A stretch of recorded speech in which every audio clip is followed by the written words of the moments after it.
Hello, welcome to the Daily News Ukraine channel. Today is December 12th, and our daily review of news about Ukraine. The Organization for Economic Cooperation and Development, OECD, launches the process of opening a regional office in Ukraine. An agreement was just concluded in Paris, which officially underpins the launch of the so-called OECD Kyiv Liaison Office. Since Ukraine is recognized as a potential OECD member, the office will initially function until 2026 to support our state during the recovery, Prime Minister of Ukraine Denis Shmyhal posted on Telegram. It is noteworthy that the OECD was a co-executor of the Marshall Plan and now helps to develop a recovery plan for Ukraine, the PM added, and thanked the OECD for support. In addition, as Shmyhal noted, this month the government received a description of the OECD program provisions, which will help implement the organization's standards in various sectors. Read also, OECD Working Group on Bribery greenlights Ukraine's membership. We are ready to jointly start its preparation in order to join the club of successful countries as soon as possible. This will mark Ukraine's readiness to join the EU and will contribute to the consolidation of our country as a regional leader, the Prime Minister emphasized. As reported, the Prime Minister, First Lady, and government officials make a working visit to France. Photo, Denis Shmyhal, Telegram OL. Russian troops are shelling Kherson. It is already known about 2 killed and 5 injured. Kherson is under massive Russian attack. The enemy attacked the Khbk microdistrict. At this moment, we know of 7 victims, 2 of them died. Yaroslav Yanushevich, head of the Kherson Regional Military Administration, posted on Telegram. Read also, enemy attacks Kherson region 57 times in past day. Moreover, Yanushevich noted, emergency medical aid teams together with the Red Cross are heading to the Ostrov microdistrict. The number of casualties is currently unknown. The governor called on Kherson residents to go to shelters immediately at the sound of explosions. Read also, Russian strike on Kherson, house and power lines damaged. As reported, Russian troops struck a residential sector in Kherson, damaging a house and power lines. OL. The Russian army still has the stockpiles to launch another 3 to 5 waves of missile strikes on Ukraine. According to our calculations, they, Russians, have missiles for another 3 to 5 waves of attacks. This is if there are 80 to 90 rockets in one wave, Vadim Skibitsky, a representative of the main Directorate of Intelligence of the Ministry of Defense of Ukraine, told the New York Times in an interview.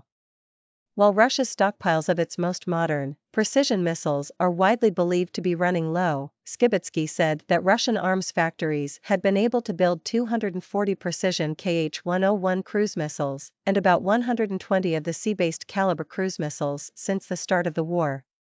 The Ukrainian intelligence representative also outlined the 4 general directions from which Moscow is trying to penetrate Ukraine's skies, sending missiles flying into Ukraine from the Black Sea in the south, from the area around the Caspian Sea to the southeast, from Russia in the east and from Belarus to the north.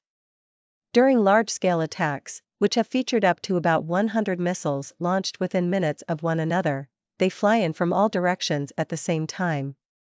Since October, the general said, the flight patterns of the Russian bombers have been changing, taking circuitous routes to avoid air defenses. But they do not enter Ukrainian airspace, limiting their effectiveness, the article reads.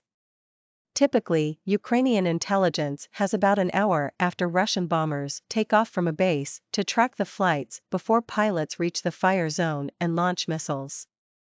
OL. Russian invaders once again shelled Kherson city, hitting a residential sector. Kherson. Russian troops struck a residential sector. A house was damaged, deputy head of the president's office Kyrylo Tymoshenko posted on Telegram. According to Tymoshenko, the power supply lines were damaged by the strike. Rescue services are currently working at the scene, the deputy head of the president's office informed. OL. 2 civilians were killed and 10 more were injured as the Russian troops fired Urigan multiple launch rocket systems at the town of Hirnyk, Donetsk region. According to the investigation data, on the morning of December 12, the troops of the Russian Federation struck the town of Hirnyk, Kurakov community, with cluster munitions and Uragan MLRS, the Prosecutor General's office posted on Telegram. The shells hit the central part of the town. As a result of the shelling, 2 citizens were killed and 10 more received injuries of varying degrees of severity. The injured were evacuated to the hospital in Seladov town. They are given qualified medical care, the reports reads. Read also, 8 people injured as invaders hit Donetsk region's Hirnyk with Uragan MLRS 5-story buildings, and a bank office were also damaged. An investigative team and paramedics work at the scene. Prosecutors continue to take all appropriate and possible measures to document war crimes committed by the Russian armed forces. Moreover, under the procedural guidance of the Donetsk Regional Prosecutor's Office, a pretrial investigation was launched into criminal proceedings over the violation of the laws and customs of war, Part 2 of Art. 438 of the Criminal Code of Ukraine. Read also, Russian forces kill 2 civilians, injure 6 more in Ukraine on December 11 as reported. Russian troops killed 1 civilian and injured 3 more in Donetsk region over the past day, December 11. OL. Slovak authorities discuss the possible transfer of MiG-29 fighters to Ukraine with NATO partners. We have not yet provided you with MiG-29s. But we are ready to do it. We are talking with our NATO partners about how to do it. And today, December 8, we had a very meaningful conversation with your president. My Slovak Minister of Defense explained to your president how we can do this. And I think that a Ukrainian delegation will come to Slovakia in the coming weeks, and we will work together with our American friends to make this a reality, Minister of Foreign and European Affairs of the Slovak Republic Rastislav Kacer told Interfax Ukraine in an interview. The minister noted that Slovakia had approved a couple of thousand missiles used for MiG-29 on December 7. He also said that he had discussed the issue of aircraft supply with the President of Ukraine during the meeting. I and President Zelensky also discussed this in quite a detail. And I think I have to keep a secret about how it will be done so as not to jeopardize it. But I will say that today we had a very, very good exchange of views with President Zelensky about how we will do it. So I am very optimistic. I think it will also be done soon. Aircraft will arrive in Ukraine, Kacer added. Read also, Slovakia approves new military aid package for Ukraine as reported. Prime Minister of Slovakia Eduard Heger said in July that Slovakia planned to transfer MiG-29 fighters and tanks to Ukraine. OL. As of December 12, the energy system still has a capacity deficit. Due to the destruction caused by the Russians, it is currently impossible to use thermal generation at full force. This was reported by NEC Ukrenergo via Telegram according to Ukrinform.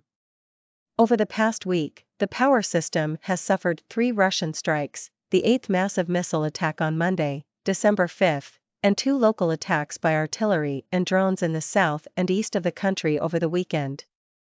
The destruction caused by the enemy to the power system currently prevents the full use of thermal generation. Additional time is needed to restore operation of TPPs, the statement says. It is noted that the situation in Odessa remains difficult, where the efforts to restore power supply to consumers are underway. Read also, Reznikov names goal of Russian attacks on Ukrainian energy industry. Ukrenergo, generators, and Oblenergo brigades are working together to eliminate the consequences of Russian attacks on Ukraine's energy system. Due to the complexity of the damage, the work takes longer than expected, also being complicated by poor weather conditions, wind gusts and wet snow. It is reported that in order to ensure the balance in the power system, electricity consumption caps have been established for each region. When the caps are exceeded, emergency shutdowns shall be applied. As reported, Russian troops attacked the energy infrastructure of Odessa region overnight Saturday, December 10. Blackout covered the entire city of Odessa, except for critical infrastructure. Since October 10, the Russians have fired more than 1,000 missiles and drones at Ukrainian energy facilities. Illustrative photo.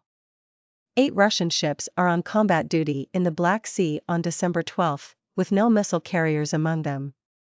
That's according to Ukraine's Navy. Ukrinform reports in the Sea of Azov, the enemy continues to control sea communications by keeping 2 warships on combat duty. In the Mediterranean Sea there are 9 enemy warships, of which 5 carry caliber cruise missiles with the total salvo of 76 missiles, the statement reads. Throughout the day, in the interests of the Russian Federation, 3 ships passed through the Kerchenko Strait from the Sea of Azov to the Black Sea in Russia's interests. Read also, Navy commanders of Ukraine, United States discuss extension of cooperation. According to the Navy, the Russian Federation continues to violate the 1974 International Convention for the Safety of Life at Sea, SOLAS, by turning off automatic identification systems, AIS, on civilian vessels in the Sea of Azov. As Ukrinform reported earlier, referring to Defense Minister Alexei Reznikov, in using cruise and ballistic missiles against Ukraine, the Russian invaders have long gone beyond the limits of the reserve they require. Prime Minister Denis Shmyhal of Ukraine, together with First Lady Alina Zelenska and government officials, has arrived on a working visit to France. He wrote about this on Telegram, Ukrinform reports. We are working in France together with the First Lady of Ukraine and the government team. Weapons, funding, and sanctions are key components for supporting our state, Shmyhal noted. According to the Prime Minister, today Ukraine needs more modern air defense and missile defense systems that will save people and infrastructure. Read also, Zelensky, Macron synchronize positions ahead of G7 summit. We will also talk about the restoration of Ukraine's energy system and the initiation of cooperation with France in various fields, added the government chief. Ahead of the conference in support of civil stability in Ukraine in the winter period, he spoke about the situation in the country with the French TV channel LCI TF1. Embracing the opportunity, Shmyhal thanked President Emmanuel Macron for the initiative of holding an international conference, which will help consolidate support for Ukraine. As Ukrinform reported earlier, one of France's major manifestations of support for Ukraine was the Ship for Ukraine initiative, where 1,000 tons of humanitarian aid was delivered from Marseille. Today we were talking about those news. PM Shmyhal, OECD to open regional office in Ukraine. Kherson under massive Russian attack, 2 killed, 5 injured. Russia has missiles for another 3 to 5 waves of attacks, Skibitsky. Russian strike on Kherson, house and power lines damaged. 2 civilians killed, 10 injured in Russian attack on Hirnyk. Slovak FM, Slovakia, NATO discussing transfer of MiG-29s to Ukraine. Destruction caused by Russian missiles hinders use of TPPs at full capacity. Operator. Of 8 Russian warships currently deployed in the Black Sea, no missile carriers detected. Weapons, funding, sanctions, Shmyhal on working visit to France.